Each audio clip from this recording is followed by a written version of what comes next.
So এখনকার দিনে একটা বড় খবর সামনে এসেছে, জাপান আর আমেরিকার মধ্যে যে ট্রেড ডিল চলছিল সেটার ওপরেই এখন প্রশ্ন উঠেছে। কারণ জাপানের টপ ট্রেড রিপ্রেজেন্টেটিভ হঠাৎ করে তার ইউএস ভিজিট পুরোপুরি ক্যান্সেল করে দিয়েছেন। ওয়েস্টার্ন মিডিয়ায় এই নিউজটিকে খুব কভার করা হচ্ছে। আসলে যিনি জাপানের পক্ষে আমেরিকা যাওয়ার কথা ছিল, তার কাজ ছিল চেক করা ডোনাল্ড ট্রাম্প যে যত প্রতিশ্রুতি দিয়েছিলেন সেই ট্রেড ডিলের মধ্যে তার একটাও এখনো পর্যন্ত পূরণ হয়নি।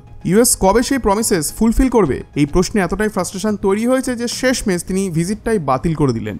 এখানেই একটা ব্যাপার খেয়াল রাখার মতো, অনেক দেশ যারা ইতিমধ্যেই আমেরিকার সঙ্গে ট্রেড ডিল করেছে বা এখনও নেগোসিয়েশনের প্রক্রিয়ায় আছে, তারা এবার নিশ্চিতভাবেই আমেরিকা ও ভারতের কেসটা খুঁটিয়ে দেখবে। ভারত যেভাবে সাহস দেখাচ্ছে আমেরিকার সামনে, সেটা একরকম প্রিসেন্ডেন্ট তৈরি করছে। বাকি দেশগুলিও ভাবতে শুরু করবে যদি ভারত, যেখানে জনসংখ্যা এত বড় অংশ রয়েছে, এখনও ঠিকঠাক মিডিল ক্লাসে কনভার্ট হয়নি, ট্যুরিজম এখনও বুম হয়নি, তাও যদি এত কনফিডেন্ট হয়ে ইউএসের সামনে দাঁড়াতে পারে, তবে আমরা এবার পিছিয়ে থাকবো কেন?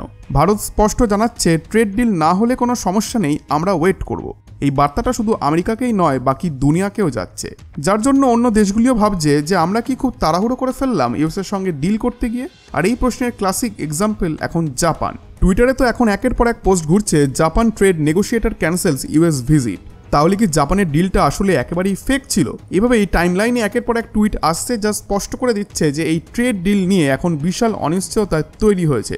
এখন পরিস্থিতি এমন একটি পর্যায়ে গিয়ে দাঁড়িয়েছে যে বাকি দেশগুলিও ডোনাল্ড ট্রাম্পকে সরাসরি বলতে শুরু করতে পারে যে ট্রেড ডিলে অনেক শর্ত আছে যেগুলি আমরা একেবারেই মানতে পারবো না। উদাহরণ হিসেবে ধরুন, ট্রাম্পের এই সেকেন্ড টার্মে আমেরিকা ইতিমধ্যেই কয়েকটি দেশের সঙ্গে ট্রেড ডিল ফাইনালাইজ করেছে, কিন্তু এখনও কোনোভাবেই ফ্রি ট্রেড এগ্রিমেন্ট নয়। ট্রাম্পের দৃষ্টিতে ট্রেড ডিল মানে হলো যে আমেরিকা ট্যারিফ বসাবে, ওই দেশও ট্যারিফ বসাবে, আর সেই ট্যারিফ যদি দুই পক্ষের কাছে অ্যাকসেপ্টেবল হয় তাহলেই সেটা ডিল। এই মডেলেই ইতিমধ্যে ইউকে আর ইউএস এর মধ্যে ট্রেড ডিল সাইন হয়ে গেছে। ভিয়েতনামের সঙ্গেও ডিল সাইন করা হয়েছে, কিন্তু ভিয়েতনামের জন্য এই ডিলটা ছিল এক কথায় প্যাথেটিক। ওয়াল স্ট্রিট জার্নাল তো এই নিয়ে একটা চার্টই বের করেছে, যেখানে দেখা যাচ্ছে ট্রাম্প বারবার ভিয়েতনামকে আর অন্য দেশগুলিকে হুমকি দিয়ে ডিল এগিয়ে নিয়ে গেছেন। ডিল প্রায় ফাইনালাইজ হতে হতে শেষ মুহূর্তে এসে তিনি হঠাৎ বড়সড় ডিম্যান্ডস তোলেন। ভিয়েতনামের কেসটা খুব স্পষ্ট, আলোচনার সময় সবকিছু স্মুথ চলছিল, সবাই ভেবেছিল যে ডিলটা ঠিক হয়ে গেছে, কিন্তু একেবারে লাস্ট মোমেন্টে ট্রাম্প এসে বড়সড় থ্রেট দিতে শুরু করেন, আর সেই চাপের মুখে ভিয়েতনামকে অনেক এক্সট্রা কনসেশন দিতে হয়। নট অনলি দিস, এই সেম জিনিসটা দেখা গেছে Taiwan, European union, Japan, south কোরিয়ার সঙ্গেও, যদিও এগুলি তুলনামূলকভাবে কিছুটা আগের ঘটনা আর তখনকার হুমকি এতটা তীব্র ছিল না। কিন্তু বটম লাইন হলো যে গত কয়েক মাসে ট্রাম্প বারবার ইউএস ইকোনমির শেয়ার পাওয়ার ব্যবহার করে দেশগুলিকে প্রেসারাইজ আর হিউমিলিয়েট করার চেষ্টা করেছেন।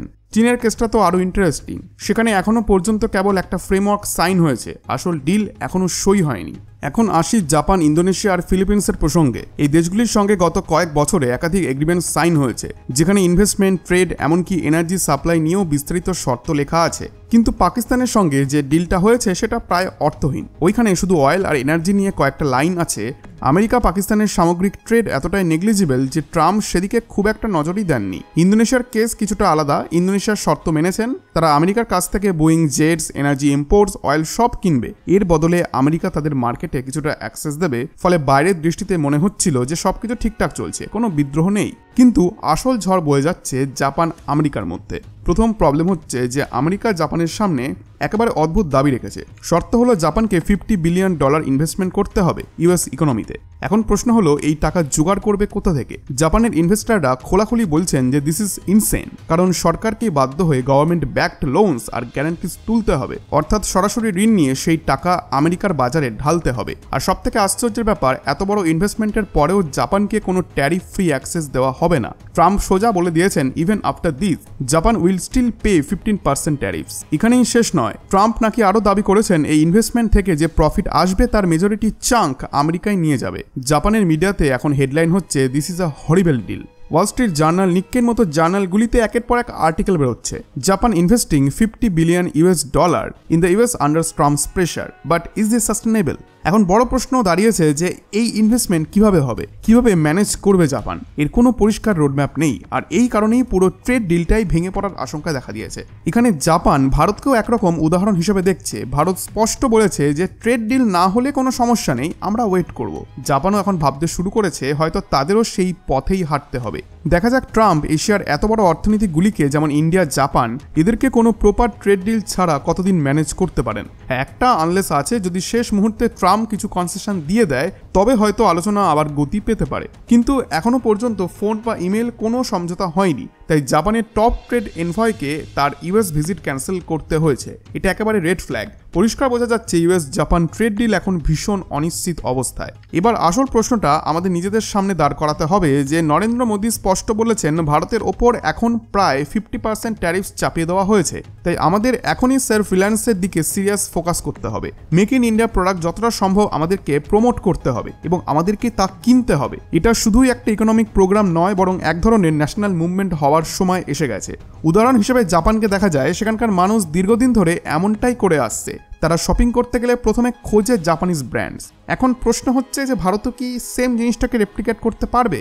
যদি ধরা যাক ইউএস জাপান ট্রেড ডিল সত্যিই কোলাপস করে যায় আর ট্রাম্প জাপানের ওপর কড়া ট্যারিফ বসিয়ে দেন আর ওদিকে জাপানও পাল্টা ট্যারিফ তোলে, তাহলে সেখানকার মানুষ সহজেই মেড ইন জাপান প্রোডাক্টে শিফট করে নেবে। কিন্তু ভারতের ক্ষেত্রে কি একই দৃশ্য তৈরি হবে? আমরা কি সত্যি সেই মেড ইন ইন্ডিয়া প্রোডাক্টস কেনার ব্যাপারে এতটা লেভেলের কমিটমেন্ট দেখাতে পারবো? এখানেই বড় চ্যালেঞ্জ যে অ্যাওয়ারনেস বিল্ড করা মানুষকে বোঝাতে হবে যে আমেরিকা যদি তার মার্কেট বন্ধও করে দেয় তাহলে ভারতের অল্টারনেটিভ অবশ্যই রয়েছে এবং ভারত তার অল্টারনেটিভ খুঁজেও পাবে। কারণ যদি এই কৌশল না নেওয়া হয় তাহলে চলতি অর্থ বছরে ভারতের এক্সপোর্টে বড়সড় ক্ষতি হতে পারে, আর সেই ধাক্কা সরাসরি ভারতের ওভারঅল গ্রোথ রেটেও আঘাত করবে। বন্ধুরা, আশা করছি আজকের এই ভিডিওটি আপনাদের ভালো লেগেছে। ভিডিওটি ভালো লেগে থাকলে ভিডিওটিতে অবশ্যই একটি লাইক এবং চ্যানেলটিকে এখনই সাবস্ক্রাইব করে নিন। ধন্যবাদ।